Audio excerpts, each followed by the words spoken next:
Maailma haridusest on oluline rääkida seetõttu, et see võimaldab meil avada globaalseid teemasid, nii näiteks rände kui keskkonna kui inimõiguste ja muid teemasid ning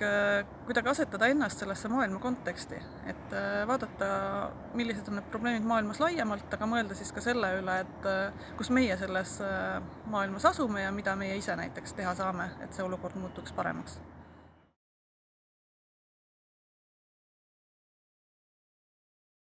No koolides on maailma haridusega põhjust tegeleda väga mitmel põhjusel. Et üks ongi see, et üldse õpilastel avardada silmaringi, et avada neid erinevaid globaalseid teemasid, näiteks keskkonna, rände,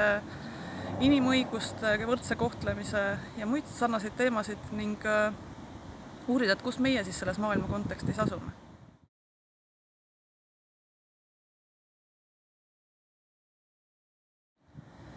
Kogukondadele on ta oluline teema sellepärast, et tegelikult meist igaühe tegevus mõjutab seda, mis maailmas toimub.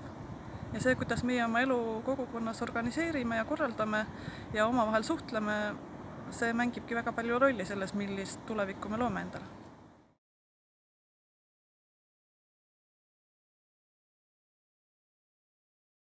No kui me mõtleme kooli peale, siis ma arvan, et esimene asi on see, et võime arendada õpilastes empaatiavõimet ja märkamist,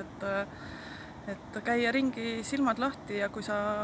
märkad, et keegi tunneb ennast halvasti, kedagi ei kohelda võrdselt, et peaks kuhugi sekkuma, et olukord, mis ei ole selline, mis ta võiks olla, siis me võiksime tunda ennast puudutatuna ja vähemalt selle välja öelda ja püüda siis omalt poolt midagi teha paremaks.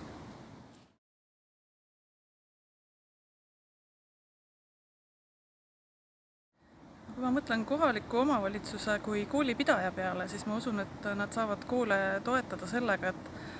et aidata koolidel esile tõsta neid näiteks maailmahariduslikke sündmusi, mida koolid korraldavad, et tulla omalt poolt appi, et need sündmused võimendada, et nad jõuaks laiemalt ka kogukonnani, et erinevad inimesed kogukonnast võiks tulla õpilastele rääkima oma ettevõtmistest ja sellised head eeskujud oma omavalitsusest jõuaksid ka oma kooli ja kogu see kogukonna selline ühistunne ja koos tegutsemine muutub sellest paremaks.